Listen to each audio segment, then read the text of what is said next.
Olá, bem-vindos a mais uma conversa com o especialista. Estamos aqui hoje com a doutora Carolina Petri, que é médica endocrinologista pediátrica, adulta e pediátrica. A doutora Carolina, ela tem mestrado e doutorado pela Universidade Federal das Ciências da Saúde de Porto Alegre e é endocrinologista e preceptora da residência médica da Santa Casa de Porto Alegre. Então, Carolina, bem-vinda. A ideia é estar Muito discutindo com você a respeito da baixa estatura e hormônio de crescimento. ótimo. Muito obrigada pelo convite. É ótimo falar sobre esse assunto, porque é uma dúvida recorrente no consultório do endocrinologista, né? Se a criança está ou não crescendo no canal certo, como é que está isso, né? Principalmente quando vai se aproximando da puberdade, os pais ficam um pouco mais apreensivos com relação à estatura. Ótimo.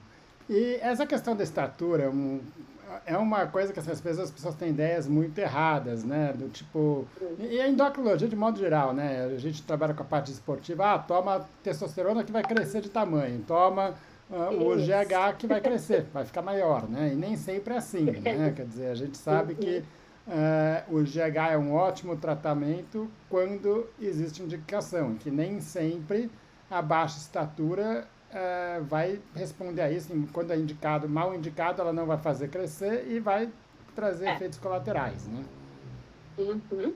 O que eu É. queria, para começar a discussão, a primeira coisa que a gente tem quando recebe esse paciente no consultório é tentar identificar qual que é a expectativa de altura dessa criança, né? Quer dizer, o que seria o Sim. normal para ela, porque o que é normal para uma pessoa não é o normal para outra, né? Não Uhum. adianta achar que vai ter dois pais baixinhos e que vai ter altura para ser goleiro de futebol, né? Então, como é Isso que a aí. gente faz essa avaliação para saber a altura esperada daquela criança e para saber mais do que a altura esperada se naquele momento a altura dela está adequada, né? Sim. Bom, para a gente calcular a expectativa de estatura familiar, né, que a gente diz estatura-alvo familiar, a gente faz um cálculo que usa a altura do pai e da mãe. Então, a gente tem que pegar nas meninas, reduzir 13 centímetros da altura do pai e fazer a média com a altura da mãe. E nos meninos, a gente soma 13 centímetros na altura da mãe, soma com a do pai e faz a média, então divide por dois. Então, a gente tem sempre, vamos dizer, um casal de irmãos, em geral, eles vão ter 13 centímetros de diferença, a menina do menino, tá? Isso é um cálculo que a gente faz. Nessa avaliação tem que ter cuidado assim.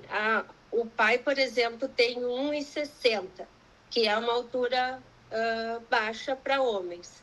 A gente tem que ver, de repente, se o pai não teve algum problema que não foi tratado e ficou com 1,60. Por exemplo, os tios, daqui a pouco os tios têm 1,70 m e o pai ficou com 1,60. A gente tem que dar uma investigada nisso. Mas, em geral, se faz esse cálculo para a estatura alvo familiar.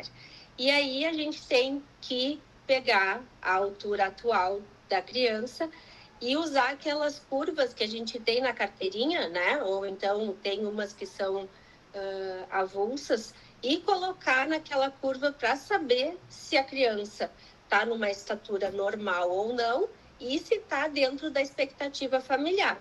Se a gente tem aquelas curvas, então tem o score Z0, que é a média da altura das crianças em cada idade, e são diferentes de menino para menina, né? As curvas diferem. A gente vai ver se a criança está ali no score Z0, que é a média, se ela está acima ou se ela está abaixo. E se tem uma criança que a altura-alvo familiar dela, por exemplo, está no score Z-1, se ela tiver no score Z-1 naquele momento ali da consulta, a princípio ela está dentro do esperado para a família, né? Então, é mais ou menos isso que a gente faz em relação a isso. Ótimo. E existe algumas variações, especialmente quando chega próximo da puberdade, em que as crianças começam a crescer num ritmo diferente, né? Uhum, Então, isso. essa tabela, esses gráficos, até onde que eles são confiáveis? Existe uma idade em que é melhor para estar verificando isso? Ah, quando que... Não. É, a gente sabe que durante a puberdade, como vai ter um estímulo também dos hormônios sexuais no crescimento, e vai haver uma aceleração do crescimento nessa fase. E as curvas, elas têm essa aceleração, né?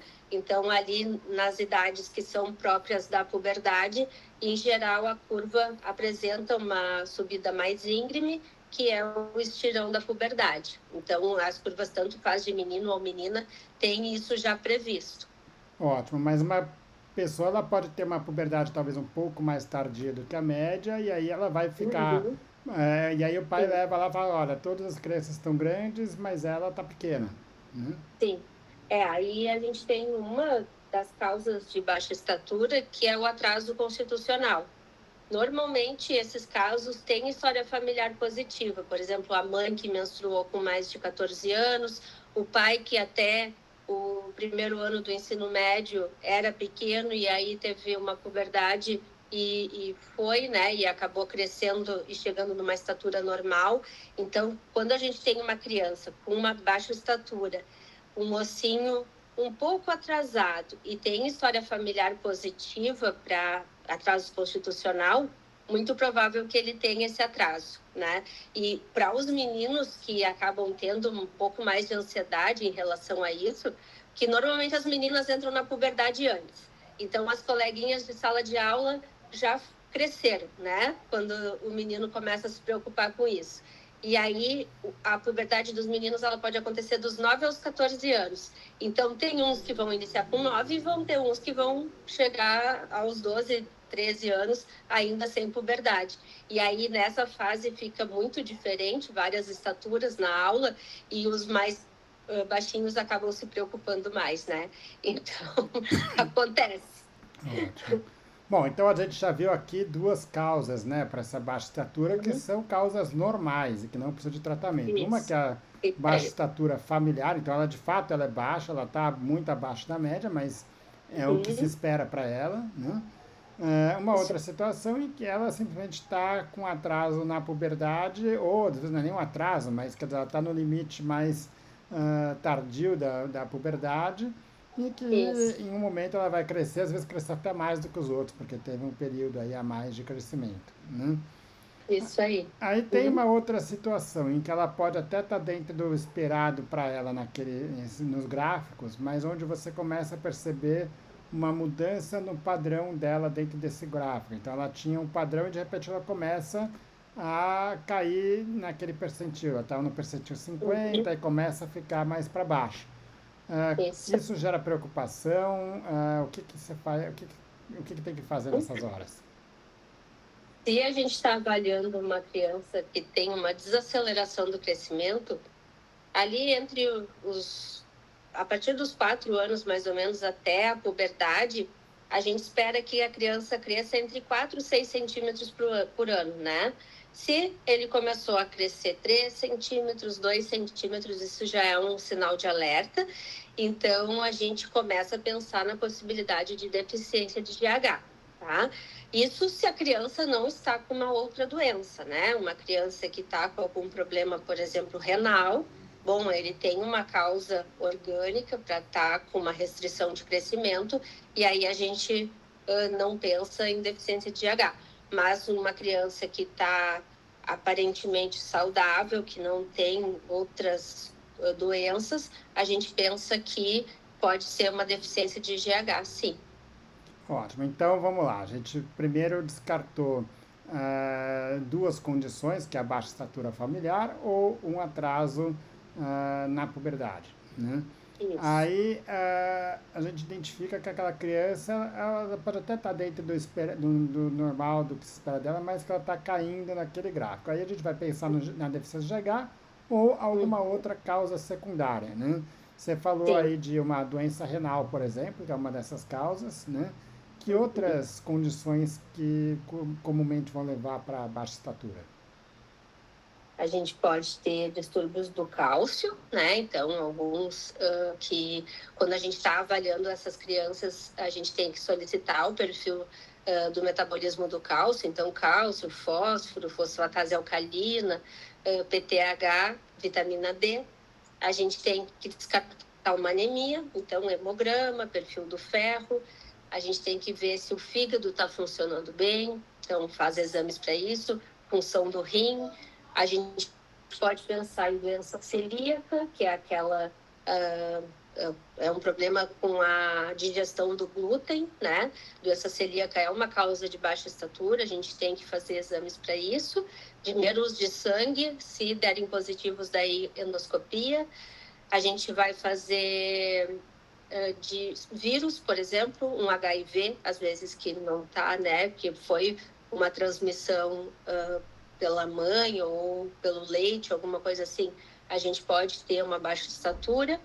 E a gente precisa do raio-x de idade óssea, que é o que vai mostrar, né, se a criança está com um atraso de idade óssea significativo, e aí cada idade tem um valor para a gente usar, né, em relação a algo que deu do osso para a idade cronológica. E aí, sim, se for maior que 2 desvios padrão, que é o que a gente usa, aí a gente vai ter um positivo para a possibilidade de deficiência do GH também, do hormônio do crescimento, né? Tá ótimo. Essas condições todas, antes de chegar na deficiência do GH, Uhum, essas outras condições todas que você falou, elas uhum. costumam estar presentes de forma assintomática e não diagnosticada, ou seja, a baixa estatura pode ser muitas vezes o primeiro sinal de uma dessas condições, ou normalmente a baixa estatura ela já vem acompanhada de um quadro clínico mais perceptível? Pode, por exemplo, a doença celíaca, ela pode ser pouco sintomática ou a criança às vezes tem uma dorzinha de barriga, uma coisa, mas que ninguém dá muita bola, e na verdade vai ser essa causa, né, da baixa estatura. Claro que doença renal, a gente normalmente em criança é um pouco mais florida, vai ser difícil que a criança esteja sem nenhum sintoma, sem nenhuma outra sinal clínico que a gente não vai ter visto, mas faz parte da investigação. Ótimo. Bom, então, só recuperando aqui, a gente já descartou, então, a baixa estatura familiar, uma baixa estatura por uma questão de puberdade, a baixa estatura por alguma doença associada, né?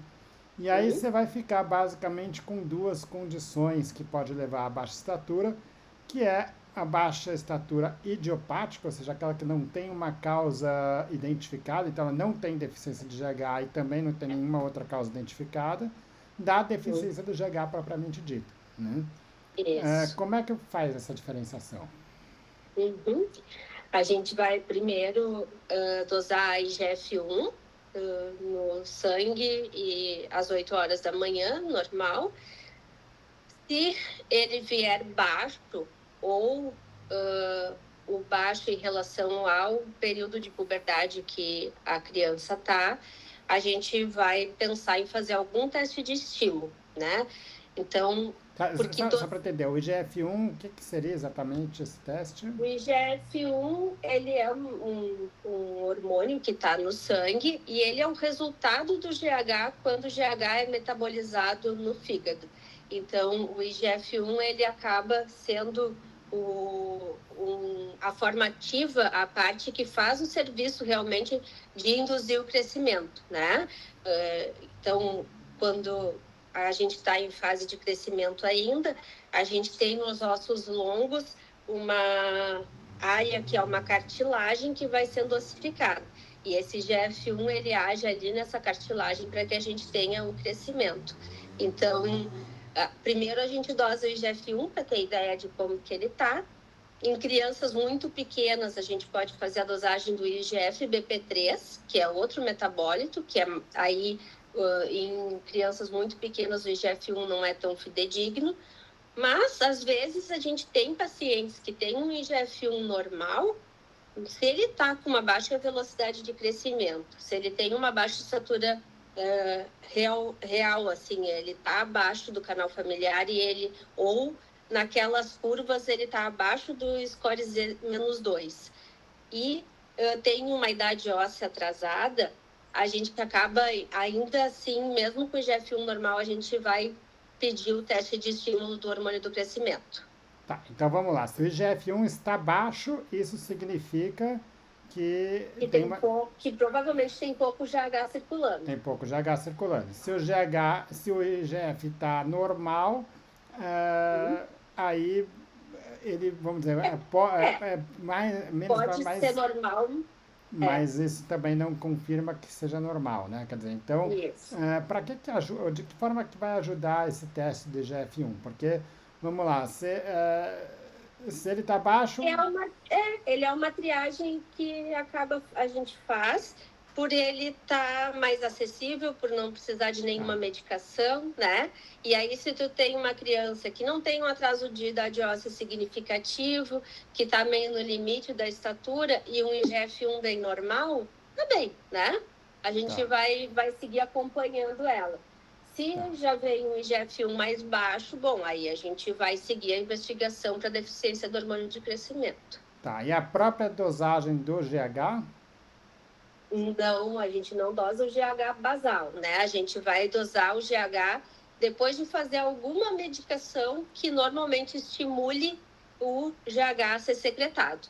A dosagem do GH ali de manhã, no laboratório normal, ele não nos ajuda em nada, porque ele é muito variável e não vai refletir uma deficiência, por exemplo. Tá, o IGF-1 ele tende a ser mais constante ao longo do dia. Isso, Tá ótimo. E esse teste de estímulo, como é que funciona?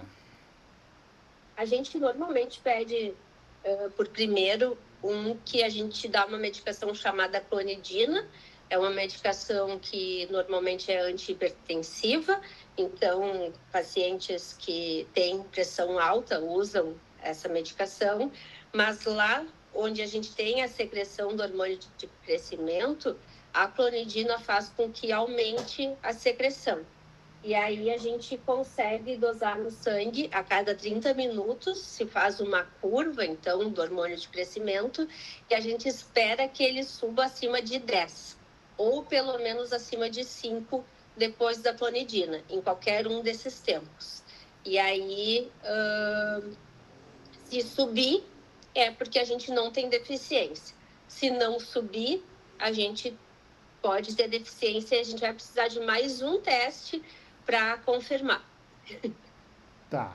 E então, quer dizer, na verdade, é um teste que ele tem uma espécie, vamos dizer, se ele dá o resultado positivo, significa que ele está agindo normalmente, que você descarta de alguma forma a deficiência, né? Quer dizer, o teste normal, o teste quando ele não responde, isso não garante para a gente, né? Que tem a deficiência.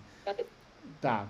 Agora, para a resposta que você tem num teste de clonidina, não é um efeito direto da medicação, mas sim da hipotensão, né, que ele faz. Não, na verdade, a clonidina na hipófise estimula a secreção, não é pela hipotensão. Tá, você não precisa estar acompanhando a pressão desse paciente no sentido de, não, olha, ele não precisa baixar a pressão para... Na residência eu acompanhei bastante testes, né? E nem todas as crianças ficam com hipotensão. Às vezes, quando elas levantam do teste, aí elas vão acabar ficando hipotensas, né? Por mudança de decúbito, que a gente chama, que é por mudança de posição mesmo. O que dá muito é sono durante o teste. Então, normalmente as crianças dormem nesse, né? Pegam no sono, a gente deixa um acesso feito para não ter que ficar funcionando, botando o catéter cada vez que vai coletar o sangue, e já fica com acesso também, caso fique hipotenso, daí a gente corre um sorinho para melhorar a hipotensão. Tá ótimo. Bom, então se esse teste deu negativo, aí vamos para o segundo teste, que é o teste feito com a insulina. Isso. E aí insulina ou glucagon, Tá. E aí é a mesma ideia, quer dizer, faz o teste e se... Tá, e aí se ele responder, descarta. E se ele continuar sem responder, a probabilidade da deficiência do GH fica bastante elevada, né? Daí a gente fecha o diagnóstico. Se 2 testes de estímulo derem não responsivos, é deficiência de GH e a gente pode iniciar o tratamento. Tá. O raio-x da idade óssea, de que forma que ele ajuda, né? Então, o raio-x de idade óssea, só retomando um pouquinho, quer dizer, uma radiografia da mão, que Uhum. vai indicar, a gente tem uma expectativa de quando que as cartilagens de crescimento vão se fechando e com base nisso se estima no raio-x qual seria a idade esperada dessa criança. Então, você Uhum. pode ter uma idade que é compatível com a idade cronológica dela, então ela tem 7 anos e a idade da idade óssea também é de 7 anos, né? Ou você pode Isso. ter uma situação em que ela tem 7 anos e a idade óssea está mostrando que ela tem 5, né? Isso. Aham. E aí, o que, Isso que esse teste ajuda? De que forma que, o que, que ele diz para é você? porque quando a gente tem uma criança com baixa estatura, se ela tem um atraso de idade óssea, a gente já pensa mais nesse diagnóstico, um atraso significativo. A gente já pensa mais nesse diagnóstico de deficiência de GH. Se a gente tem uma criança com uma idade óssea compatível, a gente já, com a idade cronológica, né? A criança tem 7 anos e o raio-x deu 7 anos. A gente já vai pensar em alguma outra causa. Ou ela está tendo uma doença agora, ou ela tem uma baixa estatura familiar, ou ela. Mas principalmente isso. E tem uma outra doença que eu não falei antes, que é a síndrome de Cushing, que a gente pode ter uma baixa estatura importante, mas o ossinho está até avançado, né? A criança vai ter outros sinais do exame físico, mas ela vai ter no osso um avanço de idade óssea. Então, o osso, a idade óssea nos ajuda muito a pensar nas hipóteses de cada doença, né? Tá ótimo. Bom, então fizemos toda essa investigação e de fato fechamos ali que aquela criança tem uma deficiência de GH, né? Uhum. O passo seguinte é tentar entender por que é que ela tem essa deficiência de GH, quer dizer, quais são as causas da deficiência. Uhum. A gente pode ter tido algum trauma crânioencefálico em algum momento da vida e ter uma lesão, mas a maioria das vezes assim, a causa da deficiência de GH, ela é idiopática, a gente não encontra uma causa. Pode ser genética, né? As ferramentas que a gente tem lá na hipófise, nas células que produzem o GH, não conseguem fazer realmente a produção do hormônio, e aí a gente tem uma deficiência. Quando a gente é muito pequenininho, quando está ali na gestação e nos primeiros meses de vida, a gente não depende tanto do GH para crescer. Mas a partir ali dos 3, 4 anos, começa a ser bem importante ele, e aí a gente já começa a ter a baixa estatura, a ter a queda da velocidade do crescimento. Tá ótimo. E toda criança com deficiência de GH precisa tratar? Quais são as consequências de não tratar? Na verdade, a gente usa, né? Sempre que tem o diagnóstico, o ideal é receber o hormônio como uma reposição de hormônio, assim como quando a gente tem uma deficiência do hormônio da tireoide, a gente vai ter que repor. O hormônio do crescimento na criança, ele além do crescimento em si, ele é importante para a massa óssea. Então, uma criança que fique deficiente muitos anos do hormônio do crescimento, ela pode ter uma densidade óssea, um osso mais poroso, com menos cálcio, e aí o risco de fraturas aumenta bastante.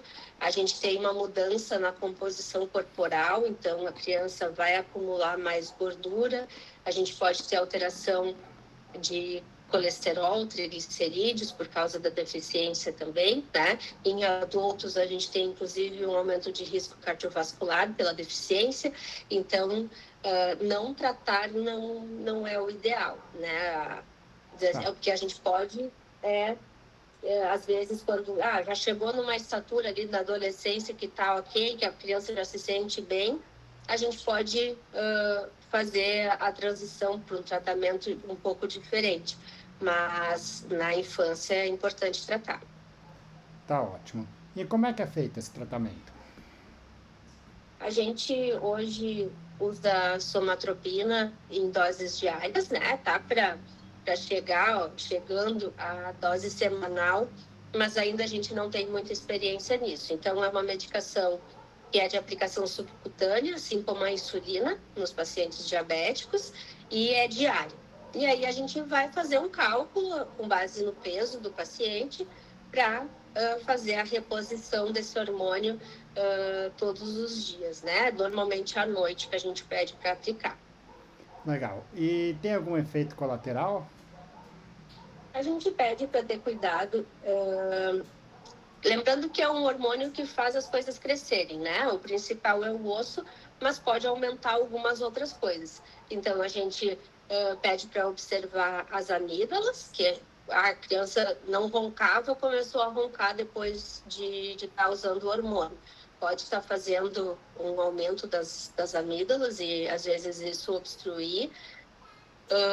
A gente cuida da glicose, que pode também aumentar. O hormônio do crescimento é um hormônio que é contrarregulador de insulina, então aumenta a resistência insulínica e a gente pode ter um aumento de glicose. E a gente vai monitorando. O principal é isso, né? Tá ótimo. E tem uma idade ideal para começar o tratamento? A partir de que idade que você pode fazer a reposição? A gente pode fazer, se é uma criança, acontece às vezes um bebê que tem um diagnóstico já de panlipopituitarismo recém-nascido, está fazendo hipoglicemia, a gente começou a dar corticoide e ainda assim ele segue fazendo hipo, a gente já pode iniciar nos primeiros meses de vida ali, porque é um hormônio importante para a saúde e para a vida. No caso dessas crianças que a gente avaliou já com 4, 5, 6, 7 anos, o quanto antes. A gente sabe que quanto mais tempo ele ficar em tratamento, melhor vai ser a resposta em relação à altura. E a gente não faz o tratamento quando a gente já pega um adolescente num estágio de puberdade completo, né? Uma menina que já menstruou, um menino que faz o raio-x, já tem 16 anos no raio-x de idade óssea. Esse daí perdeu o tempo e não vai adiantar a gente usar. Tá ótimo. Nem pensando nas outras consequências da deficiência que você falou, já citou. Se for uma deficiência de GH mesmo, aí a gente pode fazer o protocolo para adulto, que é uma dose bem menor, para não ter as consequências também do excesso, né? Ali no final da puberdade, os nossos níveis de hormônio já vão reduzindo um pouco, então a gente tem um outro tipo de reposição. Mas esperar que tenha benefício na estatura não se pode esperar. Ótimo. Bom, você já falou que quanto mais cedo começar, melhor, né? Uma vez que identificou a deficiência e que não vai fazer isso quando já está com uma puberdade completa, né? Isso. Agora, nas crianças intermediárias, aquelas que já estão entrando na puberdade, começando a puberdade, uma das coisas que se fala sobre isso é a combinação do GH com bloqueio de puberdade, né? O que você tem para dizer sobre isso? A epífise óssea, essa cartilagem que é onde a gente tem o alongamento dos ossos, ela vai fechando, ela vai ossificando, principalmente por ação do estrogênio. Então, as meninas, quando estão na puberdade, que o estrogênio vai estar mais elevado, vai acelerar esse fechamento. E os meninos, a gente sabe que a testosterona é uma parte convertida em estrogênio, então também vai fechar. Então, o que a gente faz? A gente dá uma medicação que impede que ele produza esses hormônios para que o osso tenha mais tempo de seguir crescendo, né? Então, por isso que a gente faz o bloqueio. E o bloqueio é feito, normalmente, pelo SUS, a gente usa a leuprorelina.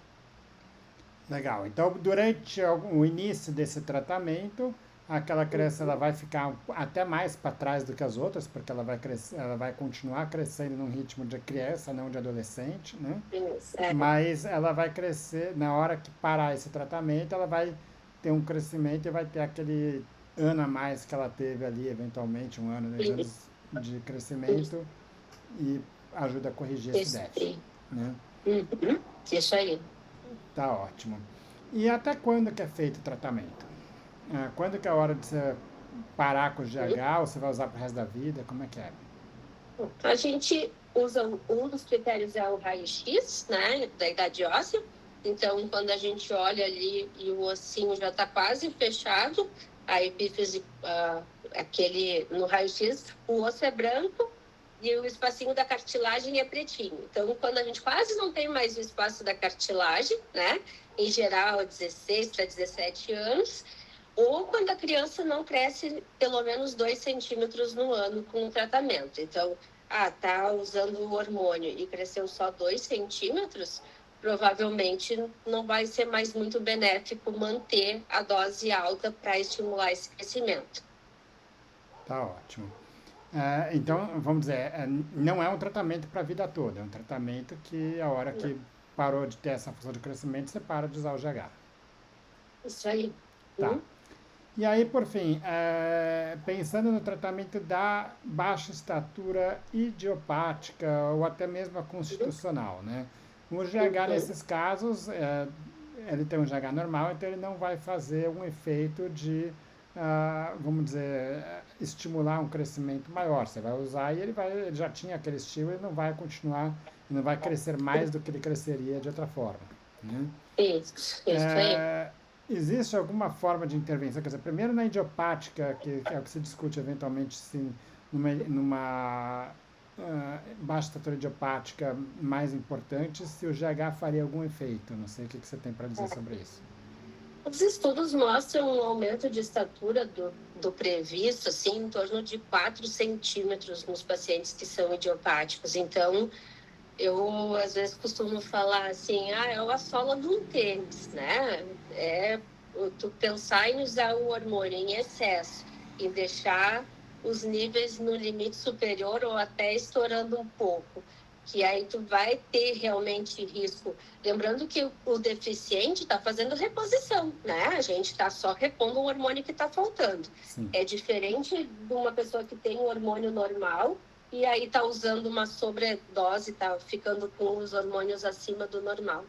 Então, eu tendo a orientar que seja uma conduta mais expectante. Tá Se a ótimo. gente pega isso muito precocemente, uma baixa estatura idiopática, lá com 4, 5 anos, a gente aí pode usar, porque quanto maior o tempo de uso, melhor a expectativa de crescimento final. Agora, não é a realidade. A maioria que vem consultar com a gente já está ali perto da puberdade ou na puberdade, e aí que as pessoas se dão conta né, que poderia estar maior, e aí a gente já não tem mais tempo para ter um resultado satisfatório do tratamento. Tá ótimo. E o bloqueio de puberdade funcionaria nesses casos idiopáticos? Não, porque daí a gente está tirando o estímulo do crescimento pelos hormônios sexuais, né? Então, a gente cresce no estirão da puberdade, a gente cresce também por causa dos hormônios sexuais.